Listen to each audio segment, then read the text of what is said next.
with you. Sakit dadaku, ku mulai merindu. Ku bayangkan jika kamu tidur di sampingku di malam yang semu. Pejamkan mataku, ku bayangkan tubuhmu jika di pelukanku. Sakit dadaku, ku mulai merindu.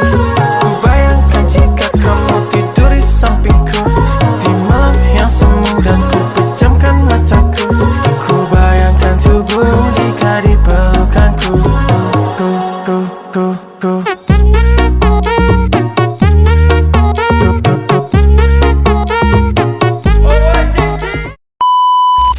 Tujuan pembelajaran pada bab ini, yang pertama, mahasiswa mampu mengetahui cara mendorong keunggulan kompetitif melalui pendekatan non-tradisional pada survei keterlibatan. Yang kedua, mahasiswa mampu mengetahui penggunaan penilaian diagnostik untuk pengelolaan talenta yang kreatif dan inovatif. Yang ketiga, mahasiswa mampu mengetahui karakteristik individu dan organisasi inovatif. Yang keempat, mahasiswa mampu menciptakan dan memelihara budaya inovasi, keterlibatan, kepemimpinan, dan kinerja. Yang kelima, mahasiswa mampu mengetahui membingkai ulang kreativitas sebagai seni bela diri.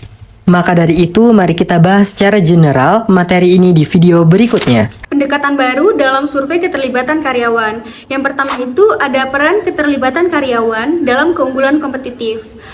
Terbagi menjadi dua. Yang pertama, karyawan yang terlibat lebih produktif, royal, dan kontribusi pada keberhasilan organisasi. Yang kedua itu ada keterlibatan karyawan berkorelasi dengan profitabilitas, kepuasan pelanggan, dan reputasi merek. Selanjutnya ada tantangan dalam survei keterlibatan tradisional. Terbagi menjadi tiga. Yang pertama, banyak organisasi tidak efektif dalam menindaklanjuti hasil survei keterlibatan. Yang kedua, definisi keterlibatan yang beragam membuat hasil survei kurang akurat. Dan yang terakhir, survei perlu lebih fokus pada strategi bisnis dan tujuan organisasi. Selanjutnya, strategi efektif dalam mengelola keterlibatan karyawan. Terbagi menjadi 4. Yang pertama itu ada mengukur keterlibatan dengan akurat. Yang kedua, konsep achievability. Yang ketiga itu fokus pada agility dan alignment. Yang keempat itu mengembangkan survei yang lebih dinamis. Baik, selanjutnya itu ada kreativitas dalam manajemen bakat. Kreativitas adalah elemen kunci dalam menghadapi tantangan bisnis modern. Dalam survei global IBM 2010, para CEO menekankan bahwa kreativitas lebih penting dibandingkan disiplin manajemen dan integritas dalam menghadapi kompleksitas dunia usaha. Organisasi yang mendorong kreativitas cenderung lebih inovatif, produktif, dan adaptif terhadap perubahan pasar. Dengan membangun budaya mendukung pemikiran kreatif, perusahaan dapat menemukan solusi inovatif untuk tantangan industri serta meningkatkan daya saing mereka di pasar global. Selanjutnya, peran manajemen bakat dalam mendorong kreativitas. Yang pertama, memfasilitasi lingkungan kerja yang inovatif. Yang kedua, mendorong keberanian dalam mengambil risiko dan eksperimen. Yang ketiga, menggunakan penilaian diagnostik untuk memahami potensi karyawan. Yang keempat, mengembangkan budaya organisasi yang mendukung pemikiran kreatif. Yang kelima, memberikan pelatihan dan pengembangan keterampilan berpikir kreatif bagi karyawan. Dan yang keenam, yaitu menciptakan program penghargaan bagi karyawan yang memberikan kontribusi kreatif. Baik, selanjutnya kita akan membahas mengenai karakteristik individu dan organisasi inovatif. Dalam era yang terus berubah, inovasi menjadi kunci untuk bertahan dan berkembang di pasar yang kompetitif. Adapun beberapa karakteristik individu yang inovatif diantaranya, yang pertama, kreativitas. Individu yang kreatif mampu menghasilkan ide-ide baru dan berpikir secara fleksibel. Kemudian yang kedua, kolaborasi. Mendorong kerjasama antara anggota tim sangat penting untuk menciptakan solusi yang inovatif. Kemudian yang ketiga, keberanian. Individu yang inovatif harus berani mengambil resiko dan menantang asumsi yang ada. Kemudian yang terakhir adalah eksekusi. Kemampuan untuk melaksanakan ide dengan disiplin dan sistematis adalah kunci untuk mewujudkan sebuah inovasi. Untuk selanjutnya kita akan membahas mengenai pengaruh organisasi dan budaya inovasi. Yang pertama, mengenai struktur dan proses. Struktur dan proses organisasi yang mendukung kolaborasi dan komunikasi terbuka akan meningkatkan sebuah inovasi. Budaya yang inklusif dan beragam juga sangat memperkuat proses inovasi. Kemudian yang kedua, mengenai praktik kepemimpinan. Praktik kepemimpinan yang efektif adalah kunci. Pemimpin yang menciptakan kondisi yang mendukung inovasi dengan memberikan kejelasan visi kepada tim. Mengenai analisis SDM, kita semua sepakat bahwa sumber daya manusia merupakan aset strategis perusahaan yang tidak bisa ditiru oleh pesaing. Produk bisa disalin, teknologi bisa dibeli, tetapi manusia dengan nilai, karakter, dan budaya kerjanya tidak dapat digantikan begitu saja. Inilah yang membuat SDM menjadi keunggulan kompetitif utama dalam jangka waktu yang lama. Namun, untuk mengelola sumber daya manusia secara efektif, kita tidak bisa lagi hanya mengandalkan intuisi. Di era digital, pendekatan berbasis data menjadi sangat penting. Dengan data, kita bisa mengambil keputusan yang lebih tepat seperti dalam hal rekrutmen, pengembangan, hingga retensi karyawan. Data membantu kita melihat tren, memprediksi masalah, dan merancang solusi yang lebih akurat. Sayangnya, masih banyak perusahaan yang sudah punya data SDM, tapi belum berhasil mengelolanya secara optimal karena sistem yang belum terintegrasi. Data tersebut di berbagai platform absensi, payroll, penilaian kinerja tanpa koneksi yang menyatu. Padahal, jika data ini digabungkan dalam satu sistem seperti Human Resource Information System, perusahaan bisa mendapatkan insight yang berharga secara real-time dan mendukung pengembangan keputusan yang strategis. Jadi, melalui analisis SDM yang tepat berbasis data dan sistem terintegrasi, perusahaan dapat memaksimalkan potensi manusia sebagai pendorong utama keberhasilan bisnis. Selain pentingnya integrasi data, kita juga perlu memahami bagaimana pemanfaatan data karyawan bisa memberikan dampak besar dalam strategi sumber daya manusia. Data seperti gaji, masa kerja, tingkat kepuasan, hingga penilaian kinerja, jika dianalisis dengan benar, dapat digunakan untuk membuat keputusan yang lebih adil, akurat, dan terukur. Misalnya, kita bisa mengetahui siapa yang berisiko resign, siapa yang butuh pengembangan, atau bahkan siapa yang layak dipromosikan. Contoh konkret yang dapat kita lihat ada pada Amazon. Mereka menggunakan data dan algoritma untuk menyesuaikan tampilan halaman beranda setiap pengunjung secara real time agar lebih relevan, dan pendekatan serupa juga bisa diterapkan dalam dunia SDM, misalnya dalam menyusun program pelatihan yang spesifik sesuai kebutuhan. Dan disinilah peran teknologi menjadi sangat penting, karena tanpa dukungan sistem yang mumpuni, analisis data sumber daya manusia hanya akan menjadi tumpukan informasi tanpa makna. Selanjutnya kita akan membahas membingkai ulang kreativitas sebagai seni bela diri.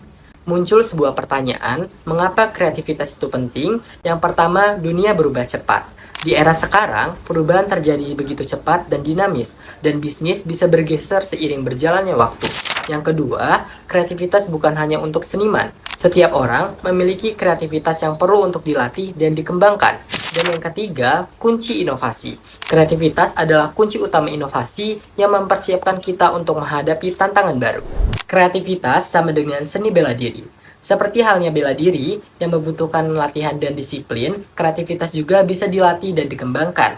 Rekan-rekan semua, bisa dikatakan bahwa dunia bisnis saat ini bisa diibaratkan sebagai medan perang yang penuh ketidakpastian. Agar bisnis tetap kompetitif, kita harus melatih kreativitas dengan keseriusan yang sama, seperti halnya kita melatih kepemimpinan dan manajemen. Baik, terdapat 5 prinsip samurai untuk kreativitas. Yang pertama, ketekunan. Yang kedua, percaya diri. Yang ketiga, bebaskan pikiran. Yang keempat, berani mengambil resiko. Dan yang kelima, berkolaborasi dan keterbukaan. Lalu, bagaimana menerapkannya dalam organisasi? Yang pertama itu mengubah pola pikir. Semua orang bisa kreatif jika diberi ruang dan kesempatan. Yang kedua, menciptakan budaya kreativitas. Dorong, eksperimen, dan jangan takut untuk gagal. Dan yang ketiga, latih kreativitas secara rutin. Baik rekan-rekan semua, dapat disimpulkan bahwa kreativitas bukan hanya sekedar bakat, melainkan keterampilan yang bisa dilatih seperti halnya seni bela diri. Yang kedua, dunia berubah cepat, hanya organisasi yang kreatif yang bisa bertahan dan berkembang. Dan yang terakhir, jika kita ingin menjadi pemimpin inovasi, kita harus melatih diri menjadi pejuang kreatif. Baik, materi yang selanjutnya yaitu menjelaskan sumber daya manusia dan tanggung jawab sosial perusahaan. Corporate Social Responsibility atau CSR yaitu menyangkut semua tindakan manajerial yang tampaknya memajukan kebaikan sosial, namun di luar dari kepentingan perusahaan dan yang diwajibkan oleh hukum, menurut McWilliams dan Siegel pada tahun 2001. Pertanyaan berikutnya adalah langkah praktis apa yang dapat diambil organisasi untuk menerapkan gagasan CSR karyawan ini? Nah, titik awalnya adalah bagi organisasi untuk menjalankan apa yang mereka katakan dan menyelaraskan kebijakan SDM yang mereka anut dengan prosedur SDM yang diberlakukan di seluruh kategori utama. Yang pertama yaitu menarik dan mempertahankan, yang kedua mengembangkan, dan yang ketiga mendukung transisi karyawan. Etika dalam manajemen talenta. Untuk mencapai keberhasilan dalam manajemen talenta, organisasi harus memprioritaskan etika. Etika tidak hanya penting untuk menjaga reputasi yang baik, tetapi juga untuk menarik dan mempertahankan pelanggan.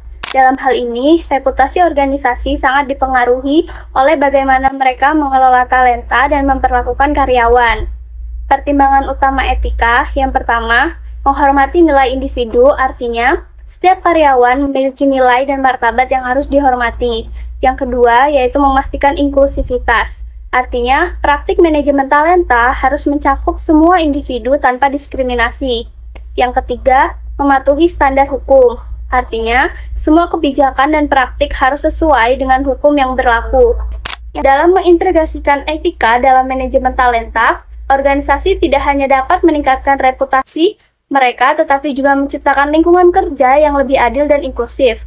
Hal ini pada akhirnya akan mengkontribusi pada keberlanjutan dan kesuksesan jangka panjang organisasi. Baik, selanjutnya ada membangun kumpulan atau wadah perempuan pemimpin yang tangguh. Jadi, menurut sebuah artikel Harvard Management Update, dalam ekonomi berbasis pengetahuan saat ini, ketidakpastian perempuan tingkat tinggi di perusahaan adalah hilangnya modal intelektual, pengetahuan, dan koneksi. Selanjutnya, apa yang akan ditunjukkan oleh penelitian? Jadi, penelitian Liter H pada tahun 2002 mensurvei 100 wanita di tingkat tinggi yang baru saja meninggalkan perusahaan secara sukarela. Fokus penelitian ini adalah untuk menentukan mengapa wanita eksekutif tingkat tinggi meninggalkan perusahaan. Kemudian ada strategi dan pedoman. Jadi terbagi menjadi beberapa bagian. Yang pertama itu ada kesepakatan bersama. Jadi perusahaan dan karyawati harus berkomitmen untuk menciptakan lingkungan kerja yang inklusif dan mendukung. Kemudian peran perusahaan yaitu memenuhi kebutuhan karyawati, meningkatkan budaya kerja, dan melibatkan dukungan serta peluang pengembangan. Selanjutnya ada peran karyawati, yaitu bertanggung jawab atas pengembangan diri dan memanfaatkan peluang yang diberikan untuk menjadi kontributor bisnis yang lebih efektif.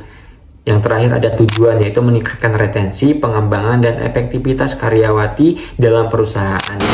Selanjutnya itu kesimpulan dari materi yang dibahas bahwa survei keterlibatan karyawan dapat digunakan sebagai alat strategis untuk meningkatkan kinerja organisasi dan menciptakan keunggulan kompetitif itu sendiri. Tidak hanya sekedar mengukur tingkat keterlibatan, tapi survei ini harus dirancang untuk mendorong perubahan nyata dalam budaya kerja dengan pendekatan yang lebih presisi dan pengukuran strategi yang lebih berbasis data. Organisasi dapat mengidentifikasi serta mengatasi kesenjangan antara keterlibatan potensial dan aktual. Selain itu, penting untuk memastikan bahwa keterlibatan karyawan selaras dengan prioritas bisnis, sehingga usaha yang dilakukan berdampak langsung pada pencapaian tujuan organisasi. Adaptasi terhadap perubahan yang cepat dan penerapan budaya kerja yang lincah juga menjadi faktor kunci dalam mempertahankan daya saing perusahaan.